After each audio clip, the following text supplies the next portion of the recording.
This is Dr. Wood with Citadel Civil Engineering. This is CIVL203 Dynamics, learning objective 5.2, looking at rigid body work energy.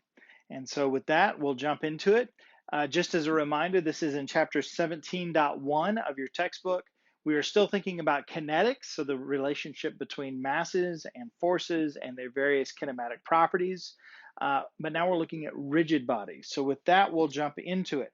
I'll blow this up a little bit for us, make it easier to see. We will go back to the slide. So our work energy equation actually stays the same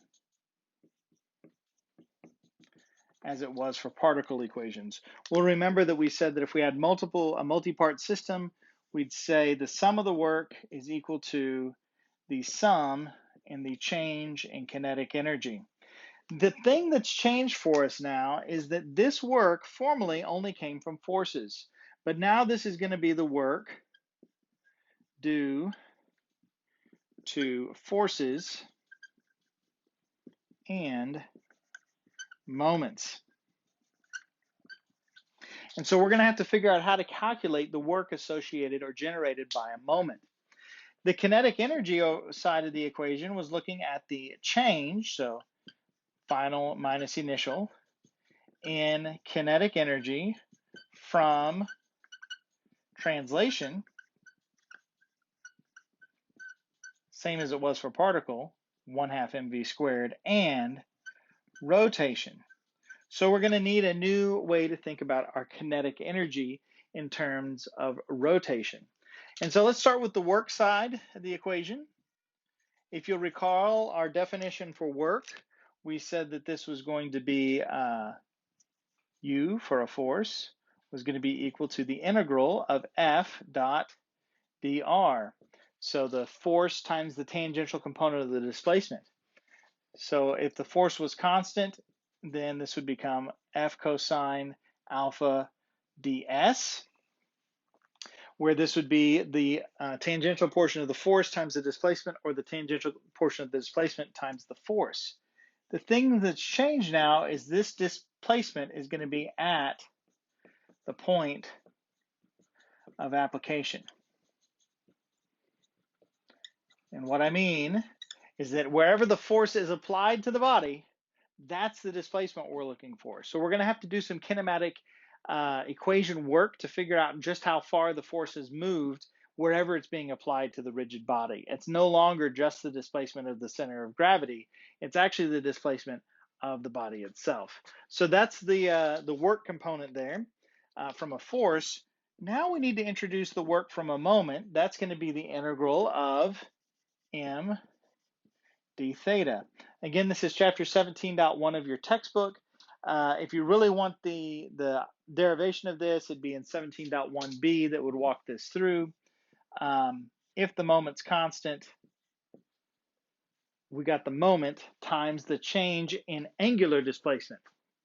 Now, it turns out that this moment could be force-generated moments, but we never want to double count it. So what I'm going to recommend we do is that we do the force at its location of application. So if it's the force is causing some rotation around a body, then we want to go ahead and calculate how far it goes, probably using the arc length equation, right? So r times delta theta.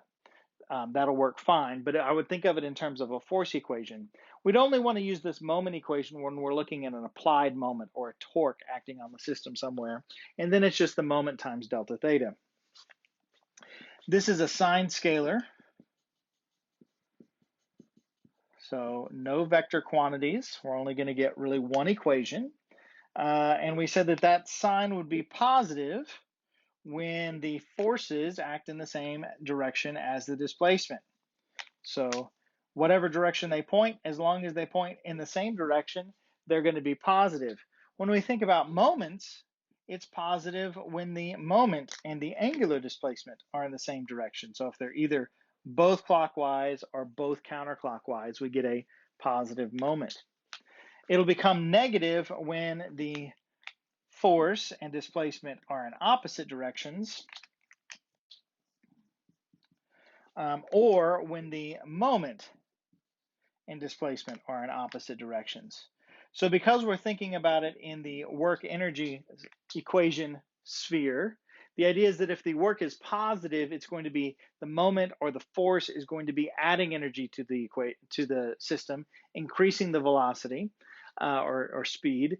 And if it's negative, if the work is negative, it's going to be removing energy from the system, making the kinetic energy less by decreasing the speed of either translation or rotation. So that's the idea of work energy. It's got the same units of a joule, so pound feet. That's exactly what's going on there. Just as a quick aside, we can talk about lazy forces. These are going to be forces that do no work. Lazy forces, they do no work. And we've talked about these before. So we'll have lazy forces that do no work when delta S is equal to 0. So when it doesn't move, that would be like a pin, right? Fixed pin. Or if delta theta is equal to 0. So if it doesn't rotate, so you can apply a torque to the system, it might generate some forces elsewhere, but if it doesn't cause any rotation, no work. So delta S, delta theta.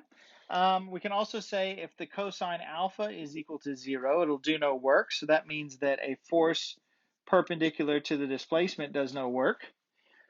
This is the case with our normal force. It's never going to do any work for us. Or finally, we could talk about internal forces. Internal forces do no work because when we cut them apart, we get equal and opposite forces on the two halves of the body. Now, it's worth making a quick comment here about internal forces, that when we think about internal forces, we can actually break the bodies apart, expose those internal forces, and write a work energy equation for one side or the other if we wanted to solve for those internal forces. So it's kind of like a work energy method of sections, if you want to think about it that way. And so often we'll do that. We'll cut it apart. You can think of like pulley systems where we could cut the pulley, expose that tension force, and do a work energy equation for the block or for the pulley.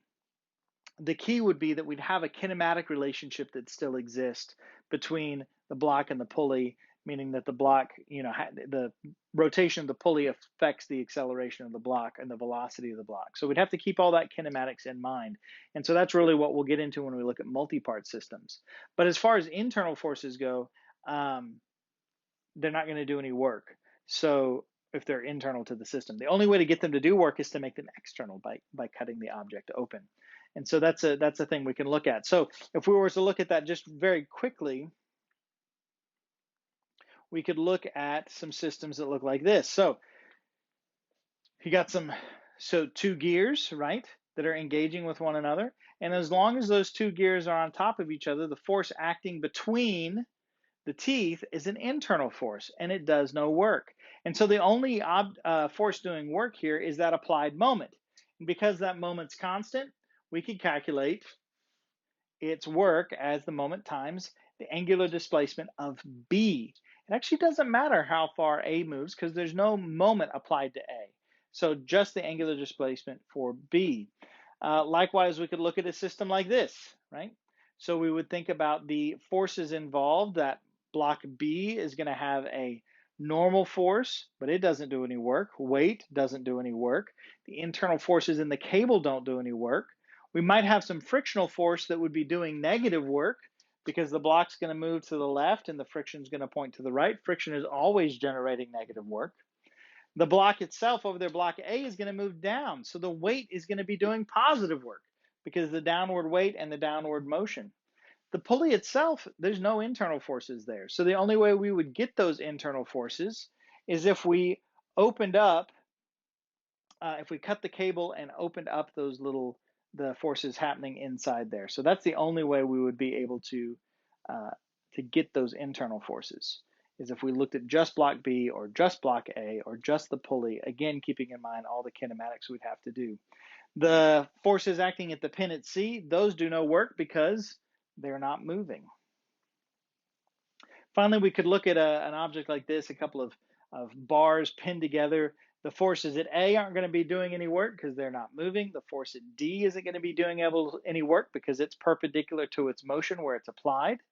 The weight will be doing work, moving downward, positive work, and the internal forces at the pin will do no work. So of all the things that are happening on this thing, only the weight is doing work in this system. So that's the kind of thing we'd want to look at there. All right, so we've thought about work. Let's talk about kinetic energy.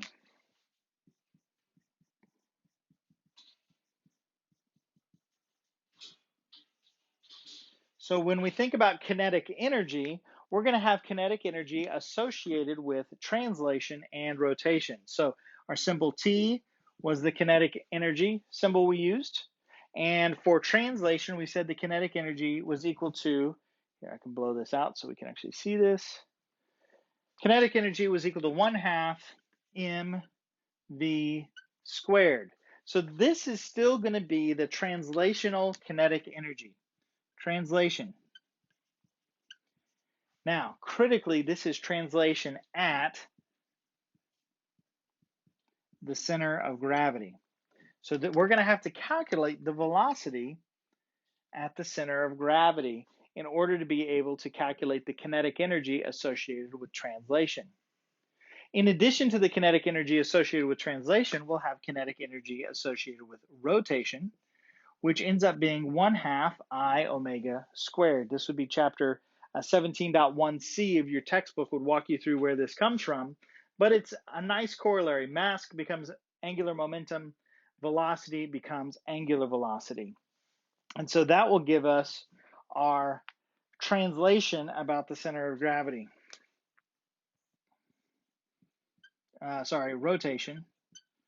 Rotation about the center of gravity. And so we're looking for the mass moment of inertia about the center of gravity when we use this equation. You can find all of this in your FE reference handbook on page 82 under kinetic energy. And so there's your kinetic energy equation. So if we revisit our work energy equation and all that's happening there, our work is now going to be the sum of these two equations, right? And that's going to be equal to the kinetic energy here for all the different bodies, right?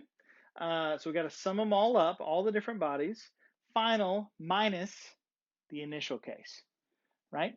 And so we're going to have this guy for each body summed up. In some cases, we don't have the same thing. So let's look at those cases again where we talked about the different forces and the work they do. Let's look at their kinetic energies. So if we look at these two pulleys and we think about the translational kinetic energy, the center of gravity for each pulley is going to be at the pins. And the pins aren't moving. So there's not going to be, this velocity is going to be 0 for the center of gravity. So there's no translational component. But there are two rotational components. Each wheel has its own angular velocity and mass moment of inertia. So we'd have two components of rotational kinetic energy that we'd have to calculate there. And so we'd have to use our kinematics to be able to relate that common velocity where the two gears touch so that we could calculate both omega B and omega A. If we look at these, we're going to sum up the kinetic energy associated with each member. So there's actually three components here.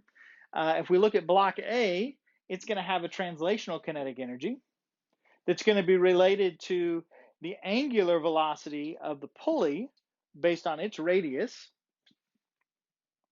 which is going to be also related to the translational component for block B based on that radius of the inner pulley. And so what ends up happening here is that you'll have one translation component for A, but no rotation, one rotational component for the pulley, but no translation, and then another translational component for block B, but block B is not rotating. And so you have to build up these equations, and remember, you got to do it twice. You got to do it for the final situation and the initial situation. And of course, we'd have those additional kinematic relationships because we know that the relationship between the velocity of A and B and the angular velocity of the pulley about C are all interconnected through our kinematic equations. Finally, we could look at this falling bar problem, and this is where it gets really exciting. If we look at the bar, each bar, as it falls, it's going to do kind of like this. It's going to whoop, fall down. And so we're going to have to calculate the velocity at the center of gravity, which isn't going to be in the middle of each bar. And so we'll have to do a bunch of kinematic work to get the velocity at the center of gravity. We'll need to know the mass moment of inertia for a rod.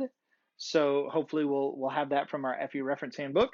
And then we'll have to calculate the angular velocity, omega, the rotation of each bar. So one is going to be rotating this way, the other is going to be rotating that way. In both cases, it's squared. But each bar is going to have both a translational and a rotational component. And calculating, especially that velocity at the center of gravity for member BD, is going to be non-trivial. It'll be its own big old problem, just like we finished on exam 3. But the net result is that you would have the work due to the weights equal to the change in kinetic energy. So maybe if we're blessed, the initial kinetic energy is 0, so minus 0. But the final is going to be having the velocity at center of gravity and omega for each bar as it falls. So it'll be, like I said, fairly complex for us to be able to execute, but we'll get a chance to practice our equations together in class. And so that sums up the work energy equation for rigid bodies. We're just expanding it by adding a moment component to the work and a rotational component to our kinetic energy. We've also got our lazy forces so that it helps us ignore things. If we did want to find, say, the force at the pin B, we could look at one half or the other because that force is going to move. And it's not clear exactly how that would be, so that might be really complicated for us to do. We get two perpendicular forces. I guess they're two force members, so they'd be in line. But anyway, it would be dicey because things are moving, right? So we don't actually have equal and opposite reactions going on there.